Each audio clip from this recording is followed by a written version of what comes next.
उच्च कोटी योगील हें लक्षण अंतर्लक्षम बहिर्दृष्टी म्हणलेलें.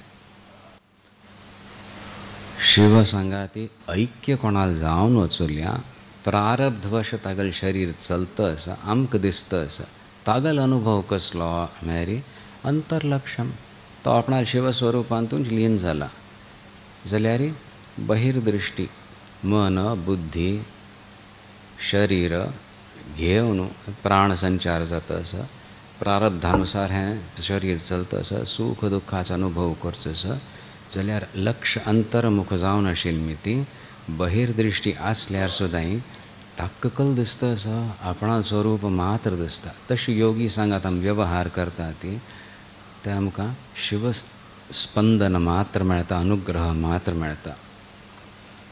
साधक दृश्ट्या आमी अशें विचार करूं हें एक जीवन घेवन आपण विचार करता अरे 10 वर्स सुद्दां पयलीं कसलें जालें निमगेल्यार उगडास आसना. बट एक आस्तिक बुद्धी आसल्यार कितली जीवन घेवन जाल्लें आनी ती म्हण असं जीव भाव आशिल्लो एक पण तें शरीर मेळ्ळें एक पण तें शरीर मस्त पुण्य केलेलें आसा एक स्वर्ग सुख सुद्दां प्राप्त केल्या आतां एक बॅलन्स जाल्ल्या तातूंत मानव शरीर मेळ्ळ्या. सो तोच हांव इतलो अनुभव करून आयला हें एक अंतर्लक्ष दवरून सो हांव म्हणेल कल्लें आपणाल संपूर्ण एक स्वरूप म्हणेल कसलें हें एक चिंतन अंतर्लक्ष जाता.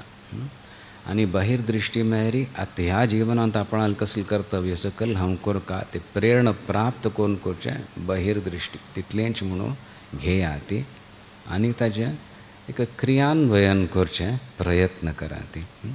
Connect to the divine which is internal. भायर पळयल्यार देवाल अनुभव जायना पूज करतना विग्रह दिसता असं म्हाका विंगड खबर वेवहारांत तूं बट आंतरीक कसलें एक उत्पन्न जाता असो भाव थंय गुरूंगेर अनुमती घेवन तो प्रकट जावो म्हण तशी सुद्दां एक लक्ष दवरल्यार भरपूर जाता. निमित्त आमचें साध्य जाता जिवनांत एक रहस्य आमच्या सुरता आनी शीघ्र शिव उन्मुख जावन आमी आमकां शिव प्राप्ती सुद्दां जाता. अशी सगळ्यांक ते प्रेरणा मेळका तशी शिव उन्मुख जावंका आनी म्हाका आशुतोशाल भरपूर अनुग्रह प्राप्त करका म्हण आमी गुरुचरणी आजी प्रार्थना करली. बरें जावं.